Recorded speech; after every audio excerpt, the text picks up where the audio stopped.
아니 사람을 16명을 죽였는데 16명 그걸 줄인 살인범을 우리가 대한민국이 살인범 도피처입니까? 살인범을 받아서 여기다 정착지원금 주고 그걸 보호해 줘야 된다고 그렇게 주장하는 거 아니에요 지금? 그런 흉악한 살인범들이 국내에서 활보를 하고 다닌다. 그럼 우리 국민들은 뭡니까? 자, 탈북 살인자 북송 사건.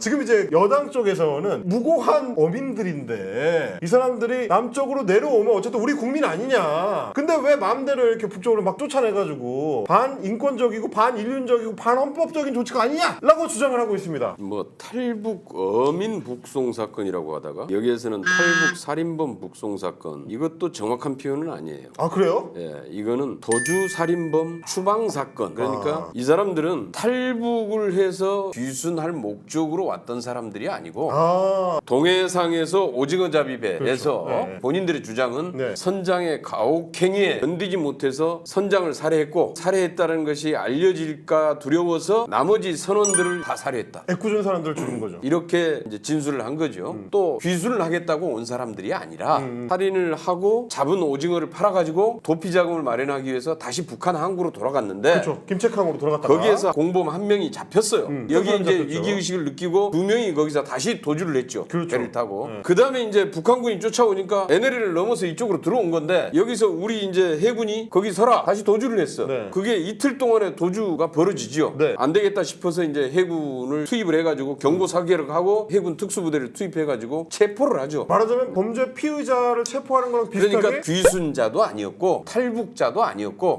16명의 선원들을 살해하고 도망치던 도주 살인범이었다. 이런 거죠. 근데 이제 문제는 북한 주민이라는 게 기본적으로는 우리 헌법상 한반도와 부속도서까지가 우리 영토로 돼 있으니 북한 주민들은 넓게 보면 다 우리 국민이고, 그러면 우리 해경이 가서 체포를 했으니까 우리 피의자 아니냐, 남한에서 재판을 받을 수 있도록 했어야 되지 않느냐, 이런 주장을 지금 하고 있습니다. 남북 간의 관계는 특수 관계이긴 하지만은 네. 북한이 유엔에 가입한 이후에는 국제법을 준용하는 관계예요. 만약에 국내에서 그런 살인 사건이 발생을 했고 그 살인범이 북한이나 중국으로 도망을 갔다. 그럼 우리가 어떻게 합니까? 범죄인 인도조약. 범죄인 인도를 요청하죠. 이쪽에서 범죄를 저질렀고 현장과 증거들이 이쪽에 다 있어요. 여기 있으니까. 그렇죠. 네. 피해자도 다 여기 국내에 그렇죠. 있기 때문에. 그렇기 때문에 다른 나라로 도망을 갔더라도 당연히 범죄인 인도를 요청하게 돼 있습니다. 마찬가지로 그러면은 북한 수역에서 일어난 살인 사건, 그리고 그 살인범도 그 피해자도 다 북한 사람, 그리고 도주하다가 지금 NLL을 넘어선 사람이라. 그걸 잡았으면 어떻게 처리해야 되느냐? 일반적인 국제법상의 범죄인 인도 조약에 의해서 인도를 해주는 게 정상적인 과정이고, 근데 문제는 국민의힘에서 주장하는 건 뭐냐면 북한이라는 데가 정상적인 절차와 과정을 거쳐서 제대로 된 재판이 이루어지는 동네가 아니지 않느냐. 넘어가면 그냥 고문해가지고 자백받고 그냥 증거도 없이 그냥 사형 땅땅 때려가지고 바로 그냥 총살해버리고 제대로 된 재판 절차를 거치지 못할 게 확실한데 거기 넘겨주면 되겠냐? 이거 반인륜적인 거 아니냐? 이런 주장도 합니다. 우리가 여기에서 증거가 있는 것도 아니고 피해자를 알 수 있는 것도 아니고, 네. 근데 여기서 어떻게 재판을 진행할 수 있어요? 그러다 그래서 보니까 지금 나오는 얘기가 만약에 우리가 그냥 그대로 받아가지고 재판을 했으면 무죄가 나왔을 거라는 거잖아요. 그거는 실제로 우리가 입증할 수가 없으니까. 그러면 이 사람들 무죄 방면이 되면 그럼 이제 그때부터는 우리가 정착 지원금을 줘가지고 북한 이탈 주민으로 대접을 해가지고 주민등록증도 주고 직업 발선도 하고 이런 거 해줘야 된다는 얘기가 되지 않습니까? 지금 그렇게 했어야 된다라고 주장하는 거 아니에요? 지금? 아니 사람을 16명을 죽였는데 16명 그걸 줄인 살인범을 우리가 대한민국이 살인범 도피처입니까? 살인범을 받아서 여기다 정착지원금 주고 그걸 보호해 줘야 된다고 그렇게 주장하는 거 아니에요 지금? 아니 그럼 북한에 죄 지은 사람들은 다 그냥 내려오기만 하면 여기 이제 행복의 나래가 펼쳐지는 거잖아요. 문제는 행복의 나래만 펼쳐지는 게 문제가 아니라 그런 흉악한 살인범들이 국내에서 활보를 하고 다닌다. 그럼 우리 국민들은 뭡니까? 아니 그거 저는 이해가 안 되는 게 국민의힘 쪽에서 얘기하는 게 그래서 16명을 살해한 흉악범이라는 겁니까? 아닙니까? 이거에 대해서는 제대로 답변을 안 하고 왜 충분히 수사를 하지 않고 급하게 북한에 보냈냐? 이것만 계속 얘기를 하더라고요. 그때 합동조사반에서 같이 다 신문을 했고 국정원하고 선거단에서 다 국방부하고 신문을 했고, 해경하고 그 두 사람을 분리신문 따로 나눠가지고 각각 다른 격리 방에서? 상태에서 네. 각각에 다 신문을 했는데 진술이 그 행적들이 다 일치했다라는 거죠.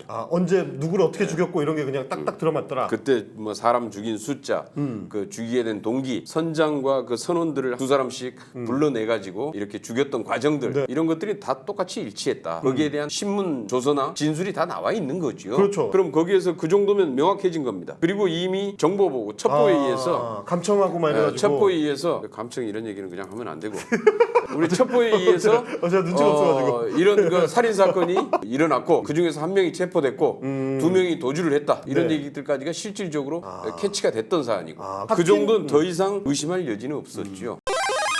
저는 이제 이 과정에서 아주 신기한 것이 이 국민의힘 계열의 정당은 원래 이렇게 국제 인권이나 이런 쪽에 이렇게 깊은 관심이 있는 정당은 아니잖아요. 난민 문제라든지 뭐 이런 쪽에 이렇게 호의적이거나 범죄자에 대해서도 최대한 무죄 추정의 원칙을 적용을 해가지고 정당한 재판을 받을 수 있는 권리를 보장해줘야 돼서 우리가 따뜻하게 품어야 된다. 이런 주장을 저는 이번에 생전 처음 봤는데 예전에 막 제주도에 예멘 난민들 들어온다고 했을 때도 막 난리를 치고 절대 안 된다 그러고 어떤 사람이 어떻게 섞여 있을지 아냐고 막 난리 쳤잖아요.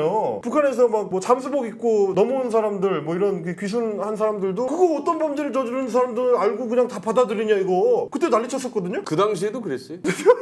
2019년에도 국정원 담당했던 당시의 정보위원장은 이해운 의원 이런 사람이 귀순해서 국민 속에 섞인다면 너무 끔찍하다. 16명이나 되는 사람들을 잔인하게 살해한 범인인 것은 인정이 되는 것 같습니다. 그런 범죄자가 우리나라 사법체계에서 그 사람들이 처벌받을 수 있나? 시체도 없고 증거들은 이미 인멸했고 이런 상황에서 합당한 처벌을 받을 수 있을 것이냐? 국민들 사이에 이런 사람들이 돌아다니게 되면 저는 우리 국민들에게 굉장히 큰 위험이 된다고 생각합니다. 근데 이런 사람들이 만약에 대한민국에 그냥 이렇게 아무 처벌을 받지 않고 기순으로 처리가 돼서 국민 속에 섞인다면 너무 끔찍하다는 생각을 했었습니다. 이렇게 끔찍하다. 얘기를 했죠. 예. 당시에 그리고 또 김무성 이런 흉측한 놈들을 대한민국 국민으로 받아서야 되겠느냐 이렇게 주장했던 분들이 갑자기 지금 왜 이렇게 이제 와서 왜 이제 와서 이렇게 왜 바뀐 거죠? 인권 투사가 되셔가지고 왜 바뀐 거죠? 그러다 보니까 지금 얘기가 나오는 게 결국은 대통령이 지지율이 안 나오니까 이러는 거 아니냐 조급해져가지고 소위 신북풍을 일으켜가지고 민주당을 공격을 하면 반사 이익으로 자기네 이 보수 지지층이 결집하는 거를 노리는 거 아니냐 이거 효과가 있을까요? 그건 이제 국민의힘의 오랜 역사적인 과정에서 나타난 전통인데요. 네. 일단 자신들이 불리해질 때 필요한 게 색깔론, 북풍 공작, 안보 장사, 이념 장사, 네. 기본 전략이죠 항상. 이번에 지금 서해 피격 사건 그렇죠? 문재인 정부가 종북이다. 지금 이 주장을 하고 싶은 겁니다. 북한이랑 짝짝꿍이 돼 있다. 북한이 짝짝꿍이 돼서 이 얘기를 계속 하려고 지금 서해 피격 사건도 뒤집기 하고 있고 도주 살인범 이 사건도 지금 다시 뒤집기를 하고 있는 네, 거죠 네, 지금. 네. 문제는 그 당시에 절대로 귀순을 받아서는 안 된다. 북으로 다시 이걸 추방해야 된다라고 주장했던 자유한국당 의원들께서 왜 조용히 계시는지 모르겠어요. 만약에 그때의 정부가 받았다면은 아마 난리 났을 겁니다. 살인범을 왜 받냐? 우리 대한민국이 어디 살인범 도피처냐? 살인범들한테 정착지원금이나 지원해주고 그런데 그걸 역으로 얘기하면 지금 하는 걸 보면은 이유를 막론하고 탈북만 하면 다 받아야 된다. 살인범도 16명을 죽인 살인범도 그냥 살인범도 다 받아서 그냥 한국 사회에 살 수 있게 지원을 해줘야 된다. 제정신인가 모르겠어요. 지지율이 낮아지니까 아무거나 그냥 막 뒤집어서 한번 엎어서 엎어치기 한번 어떻게든 해보자. 그냥, 예. 그래서 문재인 정부 어떻게 약점 하나 없나 털 거 없나 더 털어가지고 요걸로 갖다 한번 엎어치기 한번 해볼까. 거기에 대한 소재로 가장 좋은 게 특히 남북관계 안보 문제 건드려서 한번 엎어치기를 한번 해볼까. 이런 작전을 짜고 있는 것 같은데 이런 걸 기획하는 사람이 있는 것 같아요. 요쪽으로만 지금. 예. 대통령실 안보실에 지금 말씀하시는 거 보니까 누군지 아는 것 같은데 지금 의원님께서는. 안보실에 이런 걸 안보실에- 이런 것만 전문적으로 기획하는 사람이 있는 것 같다. 안보실 누굽니까? 안보실 누굽니까? 예? 이전에도 그랬죠?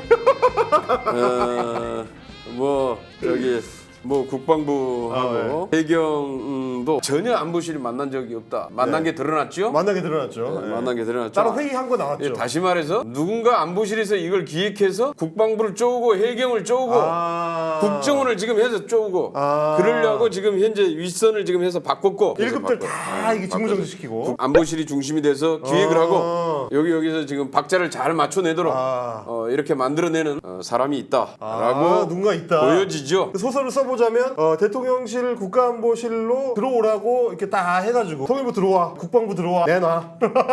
아이템 하나씩 내놔봐 지금. 아니 내나가 아니라 내놔가 아니에요? 이런 것 같은데 요 그렇지? 모양 있는데 이거 맞지? 예, 그렇지. 요거 자료 있지 니네. 그렇지. 모양 잘 맞춰오면 되는 거 알지? 잘 찾아봐 있을 거야. 통일부가 이렇게 가만히 있다가 알고 봤더니 저기 사진이 한 10장 정도 있는데요 이게. 오늘도 영상도 있네요 이게. 개인이 찍은 영상이 이게 그러니까 뭐. 그 사람들이 그러면은 실제로 16명을 살해 살해했느냐 안 했느냐 이게 사실 핵심이잖아요. 그게 중요한 거죠. 그러면 그것을 당시에 조사했던 조사서, 진술서를 쭉 보면 되는데 첩보 내용이라든지 그걸 보면 되는데 통일부가 난데없이 북송 장면을 공개하겠다. 네. 지금 북송을 했느냐 안 했느냐가 쟁점이 아니잖아. 살인범들이 북한을 살인범, 보내겠다는데 그러면 살인범. 막 즐겁게 춤추면서 가겠어요? 당연히 그 사람들 입장에서 안 가려고 그러죠. 처벌받을 텐데 당연히. 네. 근데 그 장면을 왜 공개하지? 보냈냐 안 보냈냐가 쟁점이면은 그렇죠. 네. 그 장면을 봐라. 이거 보낸 거 추방한 거 맞지? 이렇게 하기 위해서 그 장면을 그렇죠, 공개할 수 그렇죠. 있는데 네. 문제는 그건 보낸 건 다 맞고 이유가 뭐냐? 그리고 이유가 뭐냐? 네. 두 명의 어민이 실제로 16명을 살해한 범인이 맞느냐 안 맞느냐? 그러려면 당시의 첩보와 두 사람의 진술서 내용을 보면 되는데 그거를 확인 안 하고 엉뚱한 북송 장면 사진을 공개하겠다. 이런 얘기를 하고 있다라는 거지요. 아 그렇죠. 예. 신기하지 않나요? 그거에 국가안보실에 누군가가 있다 지금. 네. 어? 시나리오 쓰는 사람이 있다 이게. 통일부에서 사진 갖고 오라고 하는 사람이 있다. 의원님 그럼 이제 상임위원회가 열리면 요 그 국가안보실의 그 누구? 요 사람 좀 잘 좀 조져 주십시오. 그 사람 혼 좀 나야 될 것 같아요. 일단 의원님이 한번 혼쭐을 내주시고 대통령실에서 쫓겨나는 걸로 정리하도록 하겠습니다. 오늘도 함께해 주신 여러분 감사하고요. 저희는 다음 주에 또 새로운 이슈 재밌는 이야기와 함께 김경영의 정치 맛집 돌아오도록 하겠습니다. 감사합니다 의원님. 고맙습니다. 네, 감사합니다.